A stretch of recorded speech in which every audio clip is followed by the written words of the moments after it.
Hi friends, I hope you are doing well. आज है मेरे साइंस का लास्ट एग्जाम। बहुत ही ज़्यादा हैप्पी हूँ मैं। आई डोंट नो मैं अपनी फीलिंग्स को कैसे एक्सप्रेस करूँ, बट मैं बहुत ही हैप्पी हूँ कि ये मेरा लास्ट एग्ज़ाम है। एंड हमारे एग्ज़ाम में एक भी लीव नहीं रखी है, प्रिपरेशन लीव। बस एक संडे की लीव थी, बीच में एक भी लीव नहीं थी, इसलिए सारे कंटिन्यूअस हुए हैं पेपर। तो सारा कुछ जो है बहुत ज़्यादा फास्ट हुआ है एंड मैं रिकॉर्ड भी नहीं कर पाई हूँ, आई मीन वीडियो भी नहीं बना पाई हूँ क्योंकि मैं पढ़ रही थी।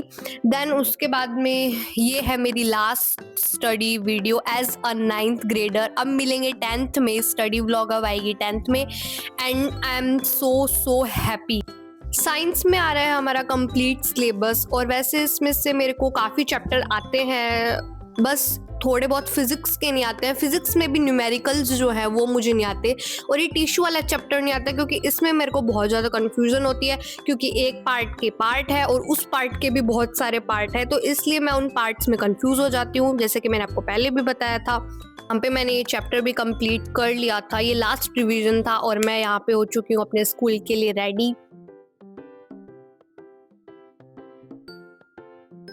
हाय, तो मैं एग्ज़ाम दे के आ चुकी हूँ और मेरा था आज साइंस का एग्ज़ाम और वो बहुत ही अच्छा गया है ऑल ओवर। बस लास्ट के अंदर एक न्यूमेरिकल है जिसमें मुझे प्रॉब्लम हुई थी, उसका आंसर गलत है, बाकी तो मेरा वो पूरा जो करने का प्रोसेस है, फॉर्मूलाज वगैरह वो मैंने एकदम सही लगाए हैं। तो या उसके अंदर आंसर जो है वो गलत है मेरा। तो सबसे बड़े बात तो कि मेरे पेपर हो गए हैं एंड मैं बहुत ही हैप्पी हूँ and now I am a 10th grader. ये तो पेपर तो कंप्लीट हो चुके हैं पर मेरी जो स्टडी टेबल है उसका हाल बहुत ही बुरा हो रखा है एंड मैंने वहाँ पे बहुत सारी नोटबुक्स फैलाई हुई है और मैंने सोचा था कि मैं इसे साफ कर दूंगी, मतलब जब पेपर कंप्लीट हो जाएंगे, पर अभी मेरा बिल्कुल भी मन नहीं कर रहा है, बट करते हैं। So let's do. ये है मेरी टेबल का हाल जिसके अंदर मेरी भी बुक्स पड़ी है बहुत सारी और बहुत सारे मेरे सिस्टर्स की भी बुक पड़ी है। तो चलो इसे साफ करते हैं। फर्स्ट ऑफ ऑल सारी बुक्स जो है वो उठाई मैंने।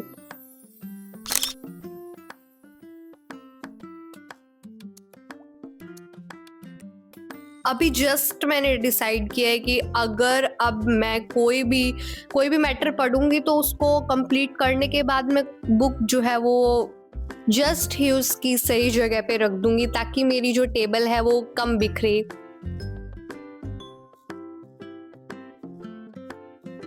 लिटरली सबसे ज्यादा कंफ्यूज तो मैं इन बुक्स को रखने में हुई हूँ कि मैं कहाँ पे रखूं।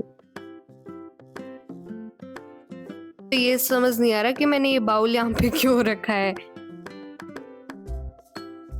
टेबल तो मेरी कंप्लीट हो गई है, मतलब इसको साफ मैंने कर दिया है। अब बारी है इसको कपड़े से साफ करने की, तो यहाँ पे मैं इसको कपड़े से साफ कर रही हूँ कि इस पे जो डस्ट पार्टिकल है वो साफ हो जाए। अब तो मैं इस टेबल को सीधा 10th क्लास में यूज करने वाली हूँ, तो मैं इसको साफ करके अभी छोड़ रही हूँ। तो यहाँ पे मैंने इसको कपड़े से भी साफ कर दिया और अब ये पूरी कंप्लीटली क्लीन हो गई है। तो मेरी जो इम्पॉर्टेंट चीज़ है वो मैंने इस पे रख दी है और बाकी फाइनल लुक ये था मेरी टेबल का। वैसे तो मेरे पेपर 13 को कंप्लीट हो गए थे पर मैं रिकॉर्ड करना भूल गई थी। सो या that's all for today's video. I hope you like it. Thanks for watching.